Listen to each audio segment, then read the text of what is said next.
Hello प्यारे बच्चों, कैसे हैं आप लोग। बच्चे आज हम स्टार्ट कर रहे हैं अपनी AR सीरीज़ का एपिसोड नंबर 2। AR सीरीज़ मतलब असर्शन रीजनिंग सीरीज़, जिसमें मैं आपको कराने वाला हूँ क्लास 12 फिजिक्स के सिलेबस की यूनिट 1 इलेक्ट्रोस्टैटिक्स पे बेस्ड असर्शन रीजनिंग क्वेश्चंस, जो आपके क्लास 12 के बोर्ड पैटर्न के नए बोर्ड पैटर्न पे बेस्ड क्वेश्चंस में तो हेल्प करेंगे ही करेंगे, साथ साथ में IIT JEE और नीट जैसे कॉम्पिटिटिव एग्जाम्स में भी आपको बहुत मददगार साबित होने वाले हैं। अगर इससे पहले का एपिसोड 1 अटेंड करना चाहते हैं इलेक्ट्रोस्टैटिक पे बेस्ड ही क्वेश्चंस जिसमें मैंने कराए हैं, तो ऊपर दिए गए आई बटन पे या फिर डिस्क्रिप्शन बॉक्स में दिए गए लिंक पे क्लिक करके आप इस AR सीरीज की प्लेलिस्ट पे जाके इससे पहले और इसके आगे के एपिसोड्स भी अटेंड कर सकते हैं। तो चलिए स्टार्ट करते हैं हम आज का लेक्चर। दोस्तों, मैं हूं Vaibhav Agarwal and welcome to your प्यारा सा चैनल फिजिक्स ब्रो। तो चलिए जल्दी से कॉपी और पेन निकाल के लिए आइए मेरे साथ साथ ये सारे क्वेश्चंस करने के लिए। आज हम स्टार्ट कर रहे हैं क्वेश्चन नंबर 11 से। इससे पहले 10 क्वेश्चंस मैंने एपिसोड 1 में ऑलरेडी करा दिए हैं। ये assertion reasoning based questions class 12 ने इस बार इंट्रोड्यूस किए हैं अपने 2021 में से होने वाले एग्जाम्स के लिए, जिसमें बच्चों को काफ़ी दिक्कतें आ रही हैं। लेकिन ये सीरीज़ मैंने स्टार्ट करी है पूरी सिलेबस के लिए, जिससे आपको आपके जितने भी कन्फ्यूजन्स हैं वो आपके दूर हो सकें और प्रैक्टिस हो सके और आगे के एग्जाम्स में आपको हेल्प मिल सके। तो चलिए, लेकिन इसके करने का तरीका ये है कि इसको मूवी की तरह नहीं देखेंगे, पहले भी मैंने बोला है, मेरे साथ साथ करेंगे। एक एक क्वेश्चन आपके सामने आएगा, पॉज करेंगे, पहले अपने आप करेंगे, अटेम्प्ट करेंगे, नहीं होगा फिर उसके बाद मेरा आंसर देखेंगे। तो हर क्वेश्चन के आने के बाद आप ऐसे ही करेंगे। एक थोड़ा सा ब्रीफ आपको आइडिया दे दूं, अगर आप पहली बार आ रहे हैं ये करने, तो एजर्शन इस तरीके के जो क्वेश्चन होते हैं उसमें एक एजर्शन यानी एक फैक्ट दे रखा होगा, एक रीजन दे रखा होगा। तो इन दोनों को पढ़ के आपको इन चारों ऑप्शन में से एक ऑप्शन सही होगा, उसके हिसाब से आपको टिक लगाना है ABCD। ठीक है, अब वो देखते हैं कि क्या क्या है। फर्स्ट लेक्चर आपने अटेंड किया है तो उसमें मैंने डिटेलिंग करी है कि किस तरीके से क्या ट्रिक है इसको करने की। फिलहाल assertion, capacitance of a capacitor depends on shape, size and geometrical placing of the conductors and it's medium between them. बच्चे, किसी भी कैपेसिटर का जो कैपेसिटेंस होता है वो हमें मालूम है। कैपेसिटेंस का फॉर्मूला, पैरेलल प्लेट कैपेसिटर की बात करें तो जैसे ये होता है, तो प्लेट्स जो होती हैं इसका कैपेसिटेंस जो होता है इसके बीच के मीडियम पे डिपेंड करता है, इसकी शेप और साइज पे डिपेंड करता है, क्या एरिया है, क्या इन दोनों का डिस्टेंस है ना, ज्योमेट्रिक शेप पे, प्लेसिंग पे डिपेंड करता है। तो ये वाली बात बिल्कुल सही लिखी है, यानी असर्शन इज ट्रू। ठीक है, तो रीजन देखें क्या सही है या नहीं है। When a charge Q passes through a battery of EMF E from the negative terminal to positive terminal, an amount of QE of work done is by the battery। कह रहे हैं बैटरी होती है इस तरीके से नेगेटिव पॉजिटिव, यहाँ पे बाहर रेजिस्टर लगा होता है, तो इलेक्ट्रॉन्स जो हैं, करंट पॉजिटिव से नेगेटिव फ्लो होता है, लेकिन इलेक्ट्रॉन्स नेगेटिव से पॉजिटिव जाते हैं बाहर, और अंदर भी, अंदर ये कहाँ से कहाँ मूव करते हैं, ऑब्वियसली पॉजिटिव से नेगेटिव मूव करते हैं। तो पॉजिटिव से नेगेटिव मूव करने में कुछ ना कुछ वर्क डन होता है, और वर्क डन का जो फॉर्मूला होता है प्लस से माइनस जाने के लिए, तो आप देखिए वर्क डन का फॉर्मूले के लिए आपने पढ़ा था potential difference is defined as work done per unit charge. तो वर्क डन का जो फॉर्मूला होता है वो QV होता है, वर्क डन का फॉर्मूला QV होता है, लेकिन इसने क्या दिया, वर्क डन का फॉर्मूला QE। अरे ये तो गलत लिखा है, ये तो गलत है, पहले ही गलत है, रीजन भी इसका है नहीं ये, तो यानी assertion is true and reason is false. तो पहले ऐसे देख लीजिए, तो आप देखिए assertion is true but reason is false, तो उसके हिसाब से ये आंसर हो जाएगा। लेकिन अगर इस क्वेश्चन में यहाँ पे मान लें QV दे रखा होता, तो बताइए कौन सा ऑप्शन सही होता है ABCD में से। तब क्या होता, ऊपर जो लिखी है बात वो भी सही होती, नीचे जो लिखी है वो भी सही होती, but reason will not be the correct explanation of assertion. तो तब आंसर होता आपका बी, कि A और R दोनों करेक्ट हैं बट रीजन करेक्ट एक्सप्लेनेशन नहीं है। समझ पा रहे हैं किस तरीके से करना है। तो चलिए नेक्स्ट क्वेश्चन आपके सामने आ रहा है, मेरे साथ साथ करते जाइए। नेक्स्ट क्वेश्चन आपके सामने, पॉज मारिएगा और फिर अपने आप करिएगा।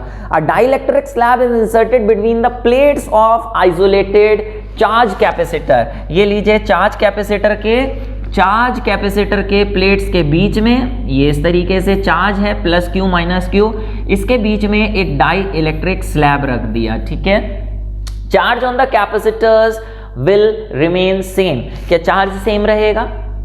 बच्चे डाइलेक्ट्रिक स्लैब रखने से क्या फर्क पड़ता है, किस चीज पे फर्क पड़ता है, पहले आप ये देखिए। कैपेसिटेंस का फॉर्मूला होता है epsilon not a upon D, और बीच में अगर स्लैब रख देते हैं तो कैपेसिटेंस बन जाता है के टाइम्स, यहाँ पे के लग जाता है, तो कैपेसिटेंस बढ़ जाता है, कैपेसिटेंस बढ़ जाता है, बट चार्ज सिर्फ और सिर्फ तब ही बढ़ेगा जब ये कैपेसिटर किसी बैटरी से कनेक्टेड है, बैटरी से कनेक्टेड है। कैपेसिटेंस बढ़ेगा, इसका कैपेसिटी बढ़ जाएगी, ज्यादा कैपेसिटी हो जाएगा तो ज्यादा चार्ज ले लेगा, लेकिन तभी तो जब बैटरी से कनेक्टेड है। लेकिन भैया इस क्वेश्चन में बैटरी से कनेक्टेड नहीं बोला है, उसने आइसोलेटेड बोला है। आइसोलेटेड यानी किसी से कनेक्टेड नहीं है, सिर्फ चार्ज है, तो इसका सिर्फ और सिर्फ कैपेसिटेंस बढ़ेगा, चार्ज नहीं बढ़ेगा। तो इन्होंने लिखा है charge on the capacitor will remain the same. अरे वाह, बिल्कुल सही बात कर दी इन्होंने।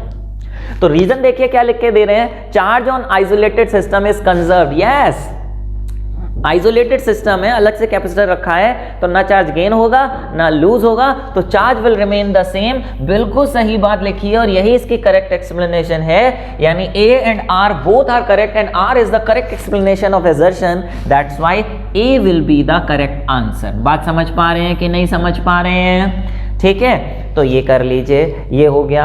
अब ये जब आप अटेम्प्ट कर रहे हैं प्यारे, तो पॉज कर करके आपका ये काम है कि क्वेश्चन खुद अटेम्प्ट करेंगे, आंसर खुद देखेंगे, करेंगे, और फिर उसके बाद कमेंट बॉक्स में मुझे लिख के बताएंगे कि आपका क्या आया, फिर आंसर देखेंगे कि आपका सही बना या नहीं बना। चलिए देखते हैं क्वेश्चन नंबर 13। क्वेश्चन नंबर 13 क्या बोल रहा है, a point charge is rotated in a circle around another charge at the centre of the circle. ठीक है, ये लीजिए बना लेते हैं। ये कह रहे हैं, क्या कह रहे हैं, कह रहे हैं एक सेंटर पे चार्ज है, ठीक है, एक पॉइंट चार्ज इसके चारों तरफ घुमाया जा रहा है सर्किल में, ठीक है, around the another charge at the centre of circle. Work done by electric field is 0। प्यारे देखिए वर्क डन का फॉर्मूला क्या होता है और ये 0 होगा या नहीं होगा। वर्क डन का फॉर्मूला होता है F डॉट एस। आपको मालूम है सर्कुलर पाथ पे अगर कोई भी चीज मूव कर रही है तो डायरेक्शन ऑफ डिस्प्लेसमेंट किसी भी पॉइंट पे टेंजेंशियल होता है, और जबकि इस पे जो फोर्स लगेगी टुवर्ड द सेंटर लगती है। मान लें एक माइनस है, ये प्लस है, तो टुवर्ड द सेंटर लगेगी, तो सेंट्रीपिटल फोर्स ऐसी होती है toward the centre. 90 degree angle होने से F vector dot S vector में एफ एस कॉस थीटा जब होगा, एफ एस कॉस थीटा, तो थीटा हो जाएगा 90 और कॉस 90 0 होने से वर्क डन हो जाएगा 0, और वही इसने लिखा है कि वर्क डन विल बी 0। तो बिल्कुल सही बात लिखी है। रीजन देखें, क्या जो हमने रीजन दिया है वही इन्होंने लिखा है। Work done is equal to dot product of force and displacement. अरे वाह, ऐसे ही तो हमने सॉल्व किया था, यही तो रीजनिंग दी थी, यानी रीजन भी इसका बिल्कुल सही है। तो बताइए कौन सा ऑप्शन लगाएंगे पढ़ के, ए बी सी या डी? यस, बिल्कुल ए लगाएंगे। A and R both are correct and reason is the correct explanation of A, तो आंसर हो जाएगा आपका ए। ठीक है, समझ पा रहे हैं कि नहीं समझ पा रहे हैं? चलिए जल्दी से बढ़ते हैं अगले क्वेश्चन की तरफ। पॉज मारिए, अपने आप करिए, फिर मेरा देखिएगा कि मैं क्या आंसर दे रहा हूं। चलिए, when a neutral body acquires positive charge its mass decreases. क्या ये बात सही है या नहीं है? Let's see. कह रहे हैं कोई भी एक इस तरीके से बॉडी है, ये पॉजिटिव चार्ज एक्वायर कब करती है? जब ये इलेक्ट्रॉन लूज कर दे, लूज इलेक्ट्रॉन करने से इस पे पॉजिटिव चार्ज आ जाता है। ठीक है, तो क्या इसका मास कम होगा? मास कम होगा कि नहीं होगा? होगा कि नहीं होगा? जल्दी बताइए। Obviously yes. अगर इलेक्ट्रॉन लूज हो रहा है तो भैया इलेक्ट्रॉन का कुछ ना कुछ मास होता है, 9.1 × 10⁻31 kg। अगर वो लूज हो जाएगा तो मास भी यहां से हटके चला जाएगा, तो मास तो इसका डिक्रीज होगा ही होगा। तो ये वाली बात तो बिल्कुल सही लिखी है भैया, एजर्शन सही है। रीजन देखें, body acquires positive charge when it loses electrons. अरे बिल्कुल सही बात लिखी है, यही तो हम कह रहे थे, इलेक्ट्रॉन लूज करती है तभी पॉजिटिव चार्ज आता है। इस लूज करने से इलेक्ट्रॉन मास कम होगा, तो मास तो कम हो, वो लिखा ही है, तो रीजन भी बिल्कुल सही लिखा है। तो फिर से भैया कौन हो गया सही? ए बाबू सबसे सही है इन चारों में। तो assertion and reasoning both are correct and reason is the correct explanation of assertion, so answer is A। ठीक है, तो चलिए सही जा रहे हैं नहीं जा रहे हैं आप लोग के, बताते जाइए। इजी भी मिलेंगे, मीडियम क्वेश्चंस भी मिलेंगे, थोड़ा आगे लेवल के भी मिलेंगे। ठीक है, करते जाइए, आपको 12th क्लास में बहुत हेल्प मिलने वाली है, जेई और नीट में भी हेल्प मिलेगी। प्रैक्टिस करना बहुत जरूरी है। सारी चीजें आती हैं लेकिन कंफ्यूज हो जाते हैं जब सामने क्वेश्चन आता है कि क्या लिखना है, तो इससे प्रैक्टिस होगी आपकी। Next question, electric lines of force cross each other. जो इलेक्ट्रिक लाइंस ऑफ फोर्स होती हैं भैया, ये तो बचपन से पढ़ते आ रहे हो, ये इलेक्ट्रिक फील्ड लाइंस हैं, क्या क्रॉस कर सकती हैं एक दूसरे को? नहीं कर सकती। तो ये तो बिल्कुल गलत बात लिखी है ना, ये बिल्कुल गलत बात लिखी है। तो सेकंड देखें भैया, एजर्शन गलत है, तो देखिए A R true, A true, A assertion true, तो तीनों ही गलत हो गए भैया, है ना, तीनों ही गलत हो गए, है ना। अभी both assertion and reasoning are false, ये इसमें देखिए मैंने एक एक्स्ट्रा दे दिया। क्या होता है, जो चौथा ऑप्शन होता है उसे ध्यान से लगाया करिए। चौथे ऑप्शंस में दो तरीके के क्वेश्चन हो सकते हैं, या तो लिखा होगा कि दोनों फॉल्स हैं, या लिखा होगा एजर्शन फॉल्स है और रीजनिंग ट्रू है। तो ध्यान रखना इन दोनों में से क्या आएगा एक ही इन दोनों में से, लेकिन मैंने यहाँ पांचों दे दिए हैं, ठीक है। तो देखते हैं रीजनिंग सही है या नहीं है। Electric field at a point superimpose to give one resultant electric field. ये कह रहे हैं कि अगर किसी भी पॉइंट पे दो इलेक्ट्रिक फील्ड्स हैं भी, जैसे इस पॉइंट पे दो इलेक्ट्रिक फील्ड हैं भी, तो ये सुपरपोज हो जाती हैं और सुपरपोज होकर रिजल्टेंट तो एक ही बचती है। अगर मान लें एक पॉइंट पे इलेक्ट्रिक फील्ड इधर है और इसी पॉइंट पे इलेक्ट्रिक फील्ड इधर है, तो दो दो थोड़ी होंगी इस पॉइंट पे, रिजल्टेंट तो एक ही आएगी बीच में, जिसकी वजह से किसी भी एक पॉइंट पे दो इलेक्ट्रिक फील्ड हो ही नहीं सकती। उनका रिजल्टेंट जो बचेगा बस वही होगी इलेक्ट्रिक फील्ड। हाँ, बिल्कुल सही बात लिखी है इसमें कि रिजल्टेंट एक ही होता है। तो ये तो रीजन बिल्कुल सही है। तो बताइए, assertion is false, reasoning is true, इस केस में ये आएगा आंसर, ठीक है। हालांकि ये वाला ई पे नहीं दे रखा होगा, ये वाला डी पे दे रखा होगा, तो आप डी टिक लगाएंगे, ठीक है। चलिए देखते हैं अगला क्वेश्चन। कह रहे हैं कि metallic shield in form of hollow shell में be build to block an electric field. Metal की शील्ड बना दें, एक हॉलो स्फीयर बना दें, हॉलो क्यूब बना दें, तो क्या मेटल यानी कंडक्टर के अंदर इलेक्ट्रिक फील्ड होती है नहीं होती? अगर हॉलो कंडक्टर को किसी स्ट्रॉन्ग इलेक्ट्रिक फील्ड में रख दें तो बाहर की इलेक्ट्रिक फील्ड अंदर आती है नहीं आती है? नहीं आती। आपको मालूम है electric field inside a metallic conductor is zero. इसे हम कहते हैं electrostatic shielding. Yes, electrostatic shielding. तो बिल्कुल सही बात लिखी है, metallic shield in form of hollow shell में be build to block electric field. हाँ, इलेक्ट्रिक फील्ड को ब्लॉक कर सकते हैं, बिल्कुल सही बात लिखी है। रीजन क्या दे रखा है? In a hollow spherical shell the electric field inside it is zero at every point. Hollow conductor के अंदर बाहर चाहे कितनी इलेक्ट्रिक फील्ड हो, बाहर कितनी इलेक्ट्रिक फील्ड हो, लेकिन अंदर इलेक्ट्रिक फील्ड जीरो होती है। और इस फिनोमेना को क्या कहते हैं? अभी मैंने बताया, क्या कहते हैं? Electrostatic shielding. तो रीजन भी बिल्कुल सही लिखा है। तो बताइए कौन सा सही आंसर हुआ? ए, बी? यस, क्या? ए, बिल्कुल सही बात। इसका आंसर हो गया आपका ए, ठीक है। चलिए, तो 16 क्वेश्चन हो गए हैं, 17, 18, 19, 20, 4 क्वेश्चन और हैं इसमें। छोटे छोटे लेक्चर्स इस तरीके से आपको मिलते रहेंगे। पूरे सिलेबस के मैं कवर करने वाला हूं, बहुत इंपॉर्टेंट होने वाले हैं। अगर यह पूरी सीरीज सही से, मन से, लगन से अटेंड करेंगे तो you will feel very relaxed in board exams. इतना आसान हो जाएगा ये मार्क्स आपके लिए लाना कि बहुत मजे आने वाले हैं। फिलहाल if a proton and electron are placed, pause मारिए, if proton and electron are placed in the same uniform electric field they experience different accelerations। भैया एक प्रोटॉन है, एक इलेक्ट्रॉन है, कह रहे हैं इलेक्ट्रिक फील्ड सेम है, ई सेम है, तो एक्सेलरेशन सेम होगी या डिफरेंट? उन्होंने कहा डिफरेंट होगी। आप देखिए एक्सेलरेशन का फॉर्मूला क्या होता है। एक्सेलरेशन का फॉर्मूला होता है force upon mass. F = ma होता था, तो एक्सेलरेशन होता है फोर्स अपॉन मास। फोर्स का फॉर्मूला होता है QE, है ना, अगर इलेक्ट्रिक फील्ड में एक चार्ज पार्टिकल Q रखा है। अब आप ये देखिए, दोनों के दोनों जो होते हैं, है ना, दोनों के दोनों आपके इलेक्ट्रॉन प्रोटॉन का चार्ज सेम होता है, इलेक्ट्रिक फील्ड सेम है, तो acceleration is inversely proportional to mass. तो भैया दोनों का मास अलग है, मास ऑफ प्रोटॉन ज़्यादा होता है मास ऑफ इलेक्ट्रॉन से, तो acceleration of proton will be less than acceleration of electron. तो एक्सेलरेशन तो डिफरेंट होगी। तो बिल्कुल सही बात कर दी भाईजान ने, असर्शन ने। रीजन देखें, electric force is independent of mass. अरे वाह, बहुत बढ़िया, इंडिपेंडेंट लिखा है, इंडिपेंडेंट यानी मास पे डिपेंड नहीं करती। कह रहे हैं इलेक्ट्रिक फील्ड मास पे डिपेंड नहीं करती।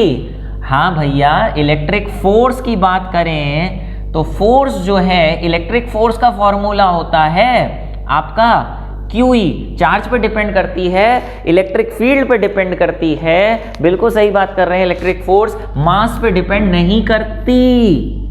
लेकिन भैया बात तो बिल्कुल सही लिखी है, लेकिन ये इसका रीजन थोड़ी है एक्सेलरेशन वाले का, है ना। तो बात दोनों सही है, लेकिन एक्सेलरेशन का रीजन नहीं है ये जो यहाँ पे लिखा है। तो बात दोनों सही है, assertion and reasoning both are true, but reason is not the correct explanation. तो इसका आंसर हो जाएगा बी। मुझे मालूम है कई लोगों ने करते समय यहाँ पे ये कहा होगा कि ये electric force is independent of mass, ये इन्होंने समझ के करेक्ट रीजन लिख दिया होगा, ए लगा दिया होगा। बेटा अगर यहाँ पे ये लिखा होता, सॉरी बच्चों ने क्या किया होगा कि इंडिपेंडेंट ऑफ मास, उन्होंने कहा होगा कि मास पर डिपेंड नहीं करती। अरे सर मास पे तो डिपेंड करती है, ये वाली बात तो बिल्कुल गलत लिखी है, बच्चों ने ये करा होगा। अरे भैया वो तब करते जब यहाँ एक्सेलरेशन लिखा होता, acceleration does not depend on मास, तब ये गलत होता। एक्सेलरेशन नहीं लिखा है, इलेक्ट्रिक फोर्स लिखी है, इलेक्ट्रिक फोर्स तो मास पर डिपेंड नहीं करती है। बिल्कुल सही बात है, नहीं करती है तो सही है, लेकिन रीजन नहीं है। ठीक है, बात समझ पा रहे हो कि नहीं समझ पा रहे हो? चलिए, तो ये मुझे बताते जाइए आप लोग बीच में कि ये जो सीरीज है, ये जो क्वेश्चंस हम कर रहे हैं, आपको समझ में आ रहे हैं कि नहीं आ रहे हैं, काम के हैं या नहीं है। तो भैया मैं और आगे बढ़ाऊं। अब आप लोग के काम के हैं तो बने, नहीं है काम के मजे नहीं आ रहे हैं तो फिर क्या फायदा इतनी मेहनत करने का। मेहनत सिर्फ आप लोग के लिए करी जा रही है। अगर आपको फायदेमंद है, अगर आप मेहनत कर रहे हैं तो फायदेमंद है, नहीं तो बेकार है। ओके, तो भैया मेहनत करिए, फायदेमंद तो ऑब्वियसली है, लेकिन फायदा हो आपको उसके लिए जरूरी है कि आप मेहनत करिए। If 3 capacitors of capacitance C1 C2 C3, यहाँ पे लिखा है C1 ग्रेटर है, C2 और ग्रेटर है, C3 और ग्रेटर है, कनेक्टेड इन पैरेलल, ये लीजिए पैरेलल में कनेक्ट कर दिया। जो बोलते जा रहे हैं वो हम बनाते जा रहे हैं, ठीक है। And the equivalent resistance capacitance will be, बेटा इक्विवेलेंट कैपेसिटेंस आपको मालूम है क्या होता है, सीरीज में लगाने से, है ना, पैरेलल में लगाने से C1 plus C2 plus C3। Capacitors के केस में प्लस हो जाता है। हाँ, अगर ये रजिस्टर होते तो रजिस्टर में उल्टा होता है, हम लोग कई बार कंफ्यूज कर देते हैं। 3 रजिस्टर्स अगर हम सीरीज पैरेलल में लगाते हैं तो इसका हम रेजिस्टेंस लिखते हैं ये 1/R1 plus 1/R2 and so on. लेकिन ये वाला फॉर्मूला तब लगता है जब रजिस्टर्स हों। कैपेसिटर्स के केस में ये प्लस होता है, तो यहाँ कैपेसिटर्स के केस में अगर ये पैरेलल में होंगे तो ये प्लस हो जाएगा, जिसकी वजह से कैपेसिटेंस जो पैरेलल का है वो ऑब्वियसली ज्यादा होगा। सीरीज में करते तो सीरीज में करने से ये वाला फॉर्मूला लग जाता है, सीरीज में ओवरऑल कैपेसिटेंस कम हो जाता है, सीरीज में ओवरऑल कैपेसिटेंस कम हो जाता है अगर, ठीक है ना। तो ये बिल्कुल सही बात लिखी है, पैरेलल में बढ़ जाता है, सीरीज में कम हो जाता है, बिल्कुल सही बात है। और फॉर्मूले की बात करें पैरेलल में, क्या पैरेलल में ये फॉर्मूला लगता है, ये लगता है पैरेलल में फॉर्मूला? अरे नहीं भैया, पैरेलल में तो ये वाला लगता है कैपेसिटर्स के केस में। तो ये बिल्कुल गलत बात है और ये भी बिल्कुल गलत बात है। तो यानी ये रीजन ही गलत है। Assertion is true, reason is false, assertion is true, reason is false, यानी C is the correct answer. ठीक है, समझ पा रहे हो कि ना समझ पा रहे हो? ठीक है, चलिए भैया बढ़िए आगे मेरे प्यारे लाल चने वाले, आगे बढ़िए। 19th question. A charged capacitor is disconnected from a battery. Now if its plates are separated further, the potential energy will fall. Let's see. कह रहे हैं एक चार्ज कैपेसिटर है, इस तरीके से चार्ज है प्लस Q माइनस Q, ठीक है। अच्छा, now if it's plates are separated, इसको दूर करेंगे भैया, इसको अगर हम दूर करेंगे, दूर ले जाएंगे प्लेट्स को, तो आप ये देखिए प्लेट्स को दूर ले जाने से पोटेंशियल एनर्जी बढ़ेगी या कम होगी? उसने लिखा है पोटेंशियल एनर्जी विल फॉल। तो पोटेंशियल एनर्जी इसके अंदर जो होती है इलेक्ट्रिक फील्ड की फॉर्म में, एनर्जी का फॉर्मूला क्या होता है आपको वो देखना होगा। याद है एनर्जी का फॉर्मूला कैपेसिटर की, चार्ज कैपेसिटर है ना, आप कहोगे सर ये वाला ½ CV²। भैया ये होता है, लेकिन ये वाला मत लगाना। ऐसा फॉर्मूला लगाना जिसमें Q आता हो, क्योंकि चार्ज है अलग रखा हुआ है, बैटरी से कनेक्टेड नहीं है, यहाँ पे V कांस्टेंट नहीं है, Q कांस्टेंट है, तो ऐसा फॉर्मूला जिसमें Q और C आता है सॉरी, फॉर्मूला होता है half Q square upon C। ठीक है, अब आप देखिए Q तो कांस्टेंट है ही, अगर हम दूर ले भी जाएंगे तो चार्ज तो वही रहेगा क्योंकि बैटरी से कनेक्टेड नहीं है। तो कैपेसिटेंस का क्या फॉर्मूला होता है वो देखिए, कैपेसिटेंस का फॉर्मूला होता है epsilon not A upon D, ये D ऊपर चला जाएगा तो Q square D upon epsilon not A। अब आप देखिए इसमें से क्या चीज़ बढ़ा रहे हैं क्या चीज़ नहीं, आप देखिए इसमें से क्या चार्ज चेंज कर रहे हैं, नहीं, चार्ज कांस्टेंट है, एप्सिलॉन नॉट मीडियम भी वही है, एरिया भी वही है, चेंज कर रहे हैं तो वो है डिस्टेंस, क्योंकि डिस्टेंस को बढ़ा रहे हैं तो भैया पोटेंशियल एनर्जी भी बढ़ेगी। और उनने क्या लिख दिया, फॉल, हो गई गड़बड़। तो बेटा ये इस तरीके से दिमाग लगा के धैर्यता से पेशेंस से करने हैं, ऐसे डायरेक्ट अक्कड़ बक्कड़ नहीं करना। ठीक है, पता सब है, दिमाग लगाना पड़ेगा कि क्या है। अच्छा, रीजन एनर्जी स्टोर्ड, तो ये वाली बात तो गलत हो गई, तो एजर्शन गलत है तो ये तो आंसर हो ही नहीं सकता, एजर्शन ट्रू ये भी नहीं हो सकता। अब ये देख लें कि रीजन भी फॉल्स है या नहीं है। Energy stored in a capacitor is equal to work done in charging it.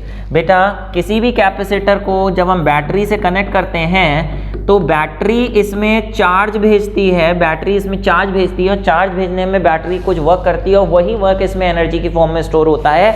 तो हाँ, एनर्जी जो स्टोर होती है वो वर्क के ही बराबर होती है, एनर्जी वर्क बराबर होते हैं, तो ये बिल्कुल सही बात है। तो अब बता दीजिए कौन सा आंसर सही है। बोथ असर्शन रीजनिंग फॉल्स, नहीं भैया रीजनिंग तो बिल्कुल सही है, तो answer will B E.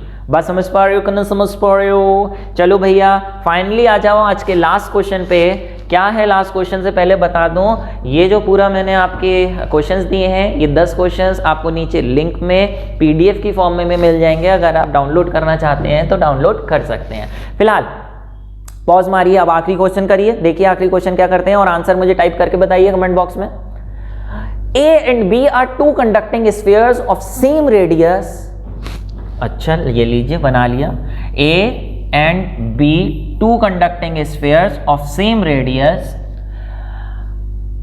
one is solid and other is hollow। ये है solid और ये है आपका hollow। ये लीजिए, जो बोलते जा रहे हैं वो लिखते जा रहे हैं, यही तरीका है, पढ़ते जाओ लिखते जाओ, सारी चीजें सामने शो होंगी तो दिमाग अच्छा चलेगा। They are charged to same potential। अच्छा ये लीजिए लिख दिया, they are charged to same potential। अच्छा then charge on A is equal to charge on B। क्या दोनों का चार्ज सेम होगा अगर पोटेंशियल सेम है? बताइए भैया। चार्ज कंडक्टर जो होता है, दोनों का चार्ज है, चार्ज कंडक्टर के पोटेंशियल का फॉर्मूला क्या होता है, चाहे हॉलो हो चाहे सॉलिड हो, आपको पता होना चाहिए। क्या होता है जल्दी बताइए, क्या होता है? स्फीयर के पोटेंशियल का formula 1 upon epsilon not Q upon R। Q upon R, यहाँ पे Q अपॉन R, और इसका भी चाहे हॉलो हो चाहे सॉलिड हो, फॉर्मूला पोटेंशियल का Q अपॉन R ही होता है। यहाँ पे QA लगाएंगे, यहाँ QB, क्योंकि चार्ज हमें बताना है चार्ज ऑन A और चार्ज ऑन B इक्वल है या नहीं है। ठीक है, रेडियस तो इक्वल था, ये कट गया, 1/4 पाई एप्सिलॉन नॉट कट गया। अरे भैया QA is equal to QB आ गया। अरे बाबू बिल्कुल सही लिखा है, ये बिल्कुल सही है। ठीक है, next reason potentials on both are same. अरे भैया देखो पोटेंशियल सेम है तभी तो चार्ज सेम आया, तो चार्ज सेम आने का रीजन क्या है?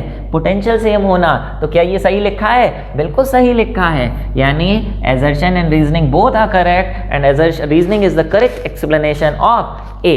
तो बात समझ पा रहे हैं कि नहीं समझ पा रहे हैं? मजेदार क्वेश्चन है, एक टाइम ऐसा आएगा जब आप प्रैक्टिस करते रहेंगे तो एक टाइम के बाद आपको मजे आने लगेंगे इस तरीके के क्वेश्चन करने में कि सर और भेजिए, अक्कड़ बक्कड़ मजे नहीं आते सर, समझ के करने में मजे आ रहे हैं। ठीक है मेरे प्यारे बच्चे, तो उम्मीद है आज का लेक्चर आपके लिए बहुत काम का रहा होगा।